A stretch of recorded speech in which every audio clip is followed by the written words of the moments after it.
Welcome back to Tanya in 5. The last few days, we have been learning letter 7 in Iggeret HaKodesh. There is one God, one simple, pure, and transcendent. But as God manifests His energy within creation, that energy divides itself into various different types of energy to give life to various different types of creatures and creations, and then within each category it divides into subcategories and into further details until you have each individual creation living exactly as it's supposed to live as an individual being. The same thing is true in Torah. Torah is one single Torah, God's truth, but it's manifest in 613 mitzvahs. Those mitzvahs are then divided into various different details, and those details themselves in turn are divided into details until you have endless details of Torah law.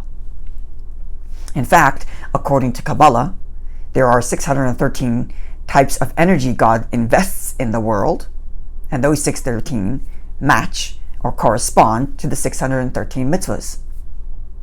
For the mitzvahs reveal godliness in the world. And therefore the same thing is true of the Jewish people who are charged with fulfilling these mitzvahs that reveal godliness in the world. There really is, in essence, one Jewish soul. The soul of our forefather Jacob. That's the one singular unified soul that incorporates within it every soul that ever was or ever will be. Every Jewish soul is incorporated in the one singular soul of our father Jacob.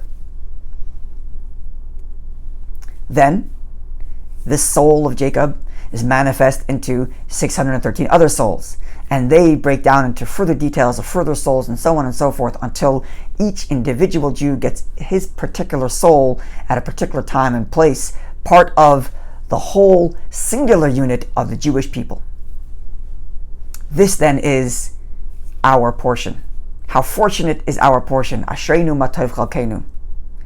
We are part of this great unit of the Jewish people, charged with the task of revealing godliness in this world. That is our portion. But the phrase continues and says, how goodly is our lot, manoyim gorolenu.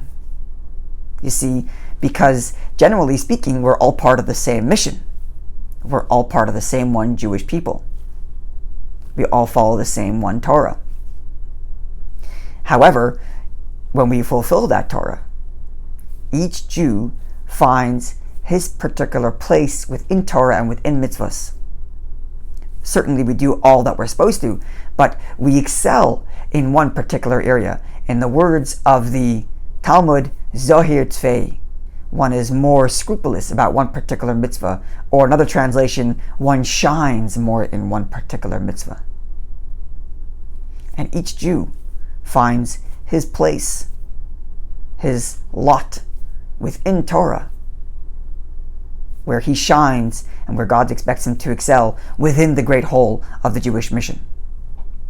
The choice as to which mitzvah is going to be associated with which particular Jew, this is not done by any official reasoning per se, but rather this is by God's free choice, like a lot, which is, supposed ostensibly at random.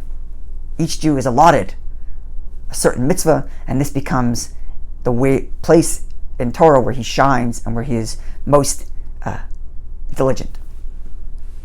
The takeaway from all of this is, when we think of Jewish unity, there are two levels. First of all, we have to appreciate that Jewish unity is not simply that there's a bunch of individual Jews to come together. No. It's one Jew that happens to be divided into multiple bodies. That's level 1. Level 2 is, because we are in different bodies, we each have our particular role to play. We each serve God in our own particular fashion. And therefore, we must love every Jew because it's part of me. And at the same time, I must respect the differences amongst Jews and appreciate and validate the different ways in which each Jew serves God.